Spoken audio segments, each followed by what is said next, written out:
Hey, what's up guys? This is Anthony from Anthony's Customs, and for this video, we're doing our customary top 10 figures of the year. Now, I know it seems probably a little inconsequential after just doing a top 100 figures of the decade, but this list will obviously feature things that did not make that list.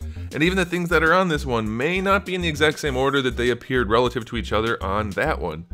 You know, like I always say, it kind of depends on how I'm feeling for that day or what I decided to value or whatever other factors there may be to determine where the figures go on the list. So it may be a little different, so it'll definitely be interesting even if you did see that list. And so it's also important because, like I said, there are things on this that weren't even close to making that list because what is good in one year is not necessarily good overall. So let's go ahead and just dive in with number 10 and get things going.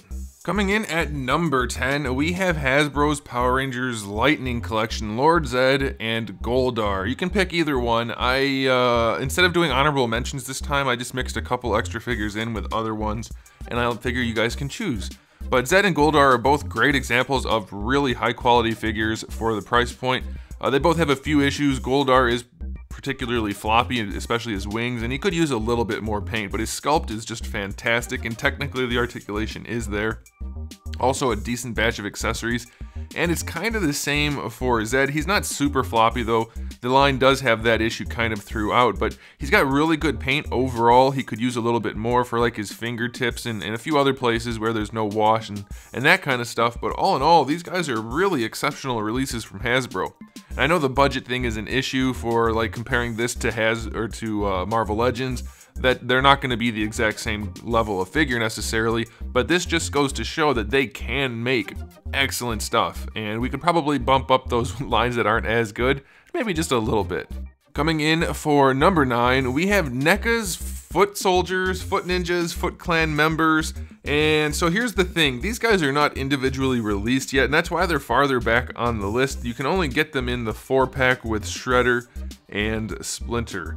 And Splinter was, while aesthetically pretty well done, he's not much in way of an action figure, and Shredder with his few issues, I just didn't feel like he really belonged on the list, mainly because his helmet was kind of janky and his face wasn't accurate, so it's just not fair to put them on the list, but these guys are just about perfect, so it's not really fair since they're part of a 4-pack. But I did want them on the list regardless, so they're here, they're just not that high up, but you can pose these guys pretty well. They're highly accurate to the movie. They come with a decent enough batch of accessories, though they are missing a few key items in the 4-pack. It's still a really nice 2-pack of figures within that 4-pack, and if you are maybe just tracking them down on eBay or something, or when they do become available individually inevitably, these guys would be a nice addition to the collection for sure, for just about any collector, especially since they're only about 6 inches tall, 6.5-ish or something thereabout. Coming in at number 8, we have the Dragon Stars Frieza, which is just a highly impressive figure at the $20 price point. This guy is articulated almost as well as an SH Figuarts. There's a couple of spots where it's not as good, but it's all in all really, like, this is one of my most personally impressed, that's not the right way to say that, figures of the year. I have been impressed by this one more than others, let's put it that way. It's got 100% unique sculpt all the way around, high quality sculpt all the way around, pretty solid paint where it needs to be, definitely could use a little bit more, really solid articulation, absolutely where it needs to be, and in some additional places. We could have more in the abdomen and neck area, but man, this is an excellent figure for the $20 price point. It fits in with Dragon Ball Figuarts figures almost seamlessly. You really can't tell the problem too much. He's probably a little bit too tall, but given the fact that they haven't been shading as much lately, this guy looks great. He fits in just fine with a $50 figure. Very nice release.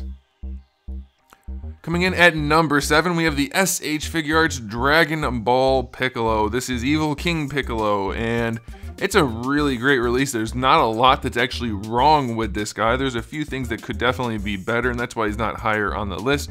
He lacks a lot of shading. I don't think it's necessary. If you watched my review, you know my thoughts on that, but it definitely would help. Like, shading's always beneficial on an action figure, but he does have really clean paint where he does have paint. The articulation functions overall really well. You can articulate his little antennae, and I think that's an excellent thing. Really, the only thing holding this guy back seriously is the shape of his chest not being quite as pronounced as it is in the anime. And his ankles, while they have great articulation with the double ball peg, they're not quite stiff enough to do things like hold a single kick or single leg kick or something like that without support. So yeah, he definitely has a few issues, but as you can tell just by looking at it, it's an excellent release, and all in all, it's one of my personal favorites of the year, but objectively there are a few issues. Oh, also he has shiny knees. Not a big fan of shiny knees. Coming in at number 6, we have the Mafex Spider-Man, and as you can see from this shot right here, it is a gorgeous figure. It's the best 6-inch area or thereabout Spider-Man ever, by far. It's fantastic. I can't wait for the comic styling version. I think that one's going to look really, really sharp. This one is metallic on the blue, so that could be a turnoff for some people. And he's also about $100. I think maybe the best you could do is 80 MSRP. I'm not sure. Or not MSRP, but it depends on the retail location. Anyway, even at 80, that's a whole lot of cheddar for a 6-inch figure. It is really good and probably technically worth it, or at least arguably worth it. But it is a lot of money, therefore he's not higher on the list because you have to get a whole lot at a really high price point like that. And while this guy's close, he does have a few issues. You know, you can see the part around his chin's a little weird shaped, and there's some joint issues here and there and some paint consistency issues here and there. So it's not a perfect figure, of course, none of these are, but at $100, I would want it to be a lot closer, I think. So it definitely deserves to be on the list. It's my favorite Spider-Man figure I own, and it's really, really good, but it's really expensive. So let's just leave that there. Let that one simmer. Coming in at number 5, we have the Transformers Masterpiece Beast Wars Megatron, and he's kind of in the same boat as Mr. Spider-Man from the previous number. He's a really, really, really, really, really good figure. Like, excellent, super duper, awesome good. But he's expensive as heck. I think for a lot of people he was like $350 MSRP or original retail. I should stop saying MSRP. I think that's what it costs. But I can't remember because it was a while ago now. But it was up there, even if it wasn't exactly $350. I think if you imported it, not counting shipping, it was like $280. But then shipping would bump it up over $3. Anyway, it was a lot of money. And it's awesome. It is a really great Transformer, high level of finish, excellent accuracy, really solid transformation, some questionable issues with posability for the right arm and even the left arm in robot mode, even though they look good, hard to pose, some QC issues, a little bit of top heaviness, a little bit of backpackiness.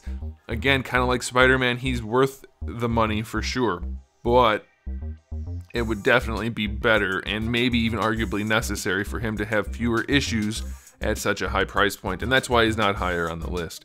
I'm perfectly happy with it, I'm glad I bought it, I'm okay with spending the money on it, but he does have issues, and so, I mean, you're not going to get away from him, but when we're dealing with a really high price point, I think you have to skew toward not having relatively severe issues or significant issues like loose joints and stuff like that. So he's a great figure, get him if you want him, but be aware it's super expensive. At 4, we have the Storm Collectibles Mortal Kombat Cyborg Ninjas, and at this point I haven't reviewed yet, but I have personally owned and played with Cyrax and the one you see here, which is Smoke, and they're essentially the same figure with different colors and different accessories. They're almost perfect for the line. They are some of the best examples of Storm's figures. They pose wonderfully. They all have their unique accessories. The paints are relatively clean. There's relatively few QC issues. Articulation all works really nicely. All in all, they're really good. They have a couple of issues which kind of make them stand out. Their feet look kind of odd and they pose a little bit difficult. It's a little bit difficult to move their ankles. Their shoulders are kind of broad, but we're talking about very tiny issues on these guys. And so they're some of Storm's best, objectively best figures, though there are maybe one or two that are maybe objectively better, but these guys are just awesome. If you're into the Cyborg Ninjas, look at those glutes. Just look at those glutes. Coming in at number 3, we have another twofer. We are looking at both of the SH Figuarts Dragon Ball Super Broly releases. And the reason I'm putting either of them as this spot is because I didn't want to make them separate spots. They're both awesome. They both deserve this spot for different reasons, and they both have different flaws.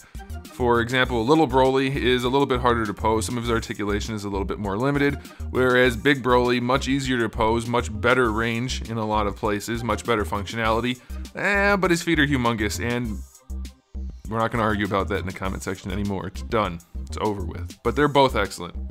I love these guys. Objectively speaking, they're great figures. I'm not a huge Broly as a character fan, but as a figure, these are excellent. If you're into this sort of thing, go ahead and pick them up. If you're into just awesome figures that you're really going to appreciate the craftsmanship and the effort that went into them, pick them up. If you're into figures that look great on a shelf, pick them up. These guys are some of the best of the year. Obviously, they're on the list. Coming in at number 2, Storm Collectibles Street Fighter Ultra 2, whatever variation of that name of the game it is, Sagat. And I'm showing here the SDCC exclusive version because it's definitely objectively a better figure than the other one. The other one looks kind of washed out the way they made the blue in his shorts less saturated and the skin's kind of dull or more normal skin tone anyway. This guy's got a tan and the red and the white, just compositionally it works better, but you can pick either one. They're the same figure other than color, and this guy is just excellent. He's got all kinds of shelf appeal. He's got that wow factor. He's humongous. He articulates well, high level of accuracy. It's gonna look good on a shelf, basically whatever you do with it. It's just one of those figures where if you take it out of the package, you're gonna be like, oh wow, that's something. That's the response I think most people are gonna have.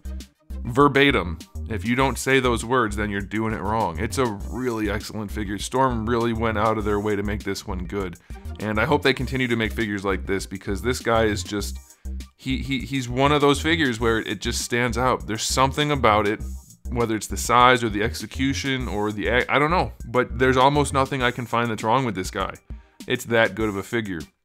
I'm trying to think right now if there's anything. I guess for the SDCC version, his head came off a little bit too easily, but that's about it. It's a really solid release for sure. And then coming in at number 1, another character I'm not particularly fond of, but the figure is excellent. We are talking about the SH Figuarts Super Buu. And like I said before, like, I don't have anything against Buu, I just don't care either way for the character. He's fine.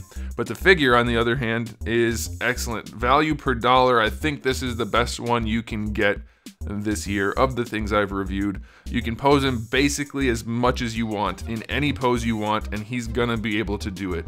The articulation is just really, really well designed, functionally speaking, and even aesthetically. He's got some really stupid baggy pants on, and they did a good job. Like, this is easily their best objective figure, as far as I can tell. Subjectively, you could maybe argue for the Brolys because they're fancier looking, but this guy's pretty much got it all. He's got a nice batch of accessories. Like I said, you can pose him well. He's big. He's a lot taller than most of the other Dragon Ball figures.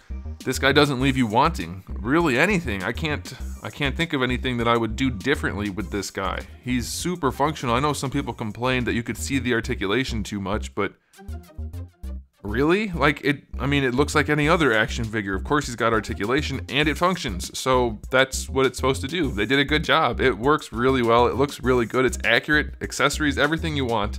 This guy has it. So that's why he is the #1 spot. Alrighty guys, that was my top 10 list of the year. So let me know which ones you agreed with. Let me know which ones you thought were absolutely off base. And you can always tell me in the comment section below what your top 10 list would be. I'm assuming it would be a little bit different than mine, just because everybody has different preferences, and these things do tend to rely on preferences quite a bit. So let me know that in the comment section below, and also let me know if there are any other top 10s you want to see before the end of the year and the inevitable collapse of YouTube. I'll probably do like a top 10 worst figures of the year. If you guys think that would be a good idea, maybe we'll do that. And maybe if I can get some other ones done, if you want them, maybe we'll get those done too. So there it is, guys. Thanks for watching. Make sure to subscribe so that you do see these if I get a chance to make them. And as always, keep collecting.